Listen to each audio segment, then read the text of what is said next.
Today, we're learning how to make better decisions in business by using a simple but surprising strategy that most people overlook. And because of that, it can become your competitive advantage on the professional playing field. If you're looking to learn the art and science of decision making, you've come to the right place. It's time to dive in. Welcome to Subject Matter.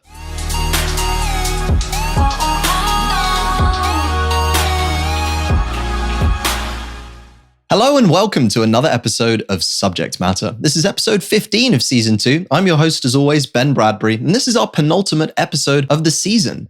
And for the next half an hour or so, whether you want to learn a strong decision-making process for managers or making better decisions in groups, or even how to build a fast decision-making system, I'm going to be delivering practical strategies that you can use to help make better business decisions. We're going to be exploring a simple but powerful idea that you can make smarter decisions when it counts by understanding yourself better. When you're learning how to make better decisions in business, you might jump straight into the frameworks or models, but there's a step that comes before that. And if you're thinking how to improve my decision making, then taking the time to understand what we want professionally can have huge implications across the span of our career this year and in decades to come. And if you don't believe me, let's start by getting highly practical. The first part of learning how to make better decisions in business is understanding that understanding yourself can literally make you more money. Now, to appreciate this, we have to realize there's a link between economics and psychology.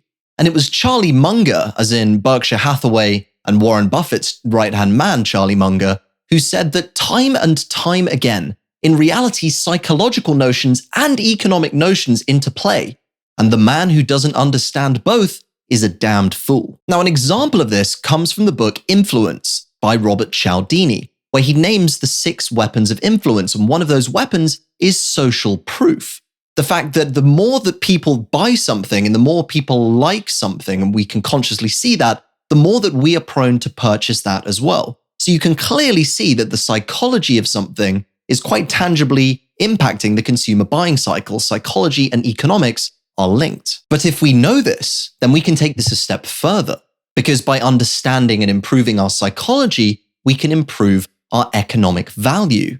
Now, the CEO of Social Capital, Chamath Palihapitiya, on a recent podcast interview, said that by deconstructing my psychology, I'm a better person and make better investing decisions because I'm less prone to wild swings.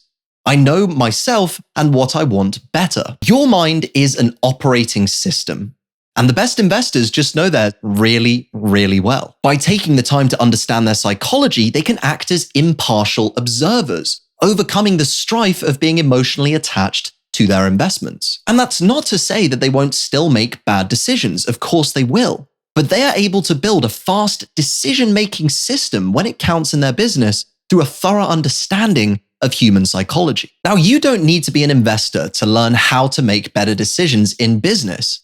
All you need to do is give yourself the time to sit with an idea. Now, I want you to imagine a creative. They could be a writer, a painter, maybe they're a poet, but they're great at what they do. And for this greatness to happen, it rarely just comes pouring out of a pen on the first try.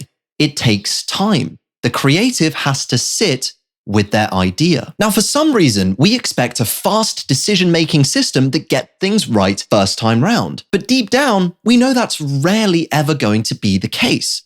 And what happens when we actually slow down? Well, we override our emotional reaction, and it lets us think through what something actually means to us. Now, you can practically apply this in the short term with conversations that you have with other coworkers, with your boss, with people that you work with. In conversation, when you're hit with something that's important, don't be afraid to say, let me sit with that for a second. You don't have to respond instantly. I've started doing this with clients and with friends, and I'm often surprised at the significantly higher level quality of conversation that we are able to have. Now, over the long term, this might look like revisiting some truly impactful ideas. I can think of at least 5 books off the top of my head from here on my bookshelf that I'm going to be rereading regularly, and that's because great books are like great music. When you hear a great song, you wouldn't just listen to it once and put it away on your player, never to listen to again. You'd probably loop that bad boy 50 times. Well, if you're anything like me, you will. And so when it comes back to the book, you want to be coming back to those ideas regularly in the months and the years as you're progressing. Great ideas need to be recycled. And by sitting with them, we can understand them better and apply them better in our lives as well. When we start understanding ourselves and what makes us unique, we start to see reflections of ourselves in other people. And this allows us to build faster, stronger relationships. In other words, understanding ourselves enables the power of instinctive connection. Let's learn from one man's special style of instinctive leadership. On his route to becoming US President, Theodore Roosevelt became the Assistant Secretary to the US Navy Secretary. And in 1898, when he took this post, tensions were high with the Spanish, and Roosevelt saw the Pacific, where the bulk of the Spanish fleet was stationed, as instrumental if war was to break out in Cuba, where the Spanish were being disruptive, which is much closer to US soil. Now, with good foresight, Roosevelt had moved a force to be near the Spanish fleet in the Pacific. And when Congress declared war on Spain 9 weeks later and the Battle of Manila Bay commenced, the Spanish fleet was routed, giving the US forces a considerable advantage. Now, you might be wondering why this matters, but the truth is, we can learn a lot from Roosevelt on how to make better decisions in business. How did he see the need for decisive action when others were blind? Well, in short, he trusted his instincts. The man leading the US fleet at the Battle of Manila Bay was Admiral George Dewey. Now, Roosevelt had only met Dewey a handful of times before war broke out, but he instinctively managed to recognize Dewey as the right leader in a crisis. In fact, Roosevelt said, and I quote, "I knew that in the event of war, Dewey could be slipped like a wolfhound from a leash. I was sure that if he were given half a chance, he would strike instantly and with telling effect." Roosevelt pulled every string to get Dewey to become US commander of their forces. And indeed, when war was declared, the wolfhound was unleashed, and Dewey's forces routed the Spanish. But here's the thing that most people miss. Roosevelt's ability to instinctively discern the right leader was unlocked by his understanding of himself. Roosevelt was famously energetic. He always craved a cause for action. In fact, he once said, "I have always had a horror of words that are not translated into deeds." Roosevelt could make such a decisive judgment call because he saw traits of himself in Dewey that had given him results in the past. Both men had a love of battle, and they had the ability to inspire troops when it was needed. And in describing Dewey as slipping a wolfhound from a leash, Roosevelt was describing how he himself would have acted in Dewey's shoes. Now, this can help us in a number of ways. This points to a powerful decision-making process for leaders. It's also a powerful decision-making process for managers. And simply, if you're just trying to lead yourself, Roosevelt is showing that you can spot a familiar pattern of potential to help understand yourself and make better instinctive connections. By taking the time to understand our unique set of skills, we can recognize those traits instinctively in other people, and we can build stronger business relationships faster because of that, rather than having to just rely on the cold hard facts of perhaps a resume instead. Remember, your mind is an operating system, but it's time now to switch from the instinctive to the logical, because we can make smarter business decisions today by calculating how we want to grow into tomorrow. If you don't know what you want or how you can thrive professionally, then you can't take intentional steps to progressing along some set of professional goals. And success is, quite frankly, the removal of options. When you know what you want, it removes the 99% of everything else you could potentially do. And that is actually great. Now, narrowing your focus is simpler than you might think, and you can do this by empathizing with your future self. So if I'm doing this, I might think, how would Ben in 10 years' time want me to invest my time today? What would he be happy that I've learned? What would benefit me later down the road? And the best part is, whatever you decide to learn, you have the rest of your life to improve at it. So for example, for me, I'm leveling up my ability to read the financial health of businesses right now. So learning profit and loss statements, cash flow statements, and balance sheets. And while it is tough going, I'm not naturally a numbers guy, and this is admittedly quite new to me. What I'm reminding myself is that, Ben, you have the rest of your life to master financial literacy, literally the rest of my life.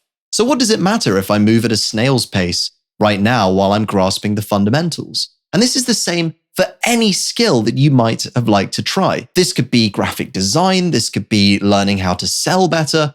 Pick up that book, do that course, because you're never going to know how that might benefit you professionally years down the line.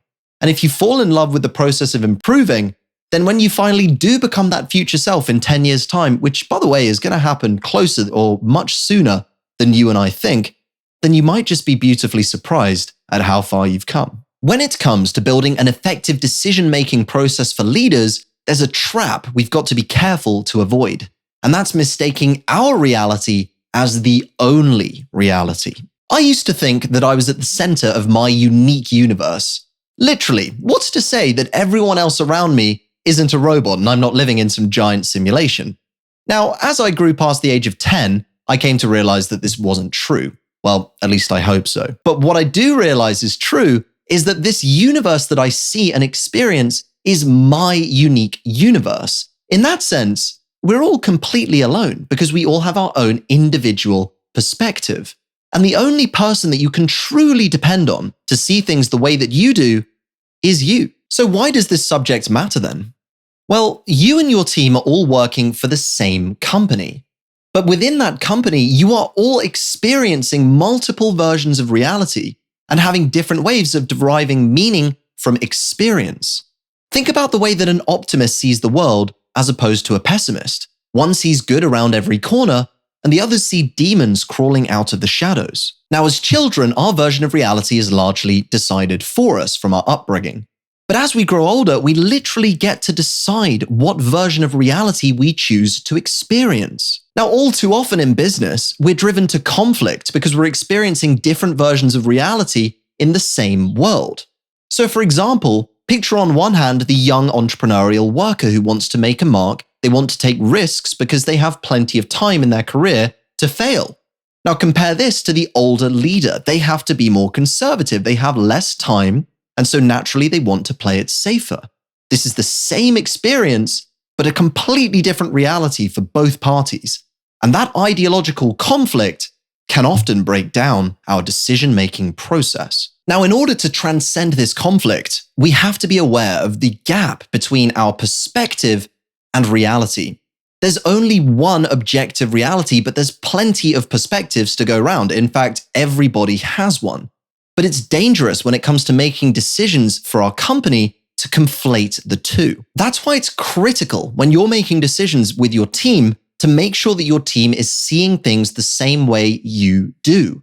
And you need to separate facts from opinions. So this is the difference between saying, here's how I see things, and here's the facts. If you're trying to portray the former, here's how I see things as fact, that's dangerous. But here's the facts is good. And the fact is, when it comes to building a great decision-making process for leaders, that's the difference between poor decision-making versus good decision-making. So remember, clearly laying out the facts for your team closes the gap between subjective perspective and objective reality. Now, for our final segment today on how to make better decisions in business, let's learn why a surprisingly high number of people actually don't think for themselves. And here's what you can do to avoid being in that group. When you and I were young children, we learned to walk and talk by imitating adults. Now, if you put two young children in a room full of toys together, what happens? Well, one child will pick up one toy, and the other one instantly wants the toy that that child has. And this is René Girard's mimetic theory. He realizes or believes that just like walking and talking, we learn desire through imitation as well. Think back to Robert Cialdini's weapon of influence, the social proof aspect that I mentioned earlier, where if more people have endorsed a decision, the more likely you are to do it. And this worked great in our tribal societies. When the more tribe members endorsed something, the easier it was to see that we should probably do that as well. Now, there's a reason that social proof has stuck around. That's because it is an effective heuristic for making decisions. We can't deny that. But now, unfortunately, it has a second unfortunate consequence, which is that it erodes our ability to think independently. Now, this idea of mimetic desire gets pretty damn dangerous if you're thinking about making decisions in business. Because if everyone professionally wants and desires the same thing, then you end up in an environment that is devoid of independent innovation. And instead, everyone trudges along a one-way path to to brutal stagnation. So what can we do about this imitation fact then? Well, if we're to believe Girard, then overcoming imitation is practically impossible. It's hardwired into our DNA. But that's not to say that we shouldn't try and do something about it. I'm a firm believer that learning how to make better decisions in business means building a habit of independent thinking. And that comes from understanding ourselves better. So for example, when you're getting a recommendation from a boss or someone on your team, take the extra step to question it. Do I hold this to be true? Do I want to believe this? Make the distinction between what this person believes and the fact they're probably projecting their beliefs onto you through their advice, and the decision to choose whether to embrace it. The choice is yours. Now, one technique I've found particularly effective while reading is to build a mental picture of the author's argument, which then allows me to question it. So for example, I'm reading Girard right now, but as I'm learning about his ideas and mimetic desire and the role that imitation plays, I'm making a conscious decision to keep them rooted in the book. These are Girard's ideas, and now I'm adding the extra step to decide whether I want to believe it for myself. Imitation might be part of who we are as humans, but when we share the same professional desires as all the workers around us, then we end up converging onto this undifferentiated mass of wants and needs that aren't really ours. And so when we take a step back to question why we want and why we might think that we actually want it, that might be the key that we need to unlock a strong, reliable, fast decision-making system that takes us to what we really need. So let's review what we've learned today on how to make better decisions in business. First, we can make better business decisions by deepening how well we understand ourselves. A firm grasp of human psychology has very real financial implications for investors, and it can have the same kind of implication for you by staying calm in the face of emotional bias and making better calculated decisions. I'm personally learning how to improve my decision-making, and I'm going to be spending a lot more time exploring this link, and I hope that you will as well. Second is a powerful decision-making process for leaders that we learned from Theodore Roosevelt is that we can take this understanding, this self-understanding, to drive instinctive leadership. And that lets us build stronger, faster relationships than ever before. Third and finally, understand that there are multiple versions of reality, and that subjective perspective and objective reality are not the same thing. Your team are all working at the same company, but they're experiencing it in a multitude of different ways. And making sure we know the difference is important in making effective decisions. And let's remember to ask ourselves why we want what we want and to question where our goals actually come from, because that puts us on the path to finding something that we singularly want ourselves and not some cheap imitation. It's important not to know everything and to have some naivety. It's a beautiful thing because often if you knew how hard things were going to be and how complex, you really wouldn't start them. And more on the fine line between naivety and confidence in our next episode, our season finale. Thanks for tuning in to this episode of Subject Matter. If you've made it this far, I truly appreciate you watching or listening all the way through. And I'm glad that you found the ideas useful, or at least I hope you did if you stuck around for the full half an hour. If you're watching, I would really appreciate if you could go ahead and like this episode and subscribe over on YouTube. It really helps me get some all-important support for this new channel. And if you're listening, you can subscribe over on Spotify, Apple Podcasts, or wherever you get your pods to stay up to date for season 3, which is right around the corner. If you have any questions, let me know in the comments below. I would love to hear from you, or you can reach me directly on Twitter. My handle is @BenBradbury_. So without further ado, thanks for tuning in, and we'll see you next week for the season finale of Subject Matter Season 2.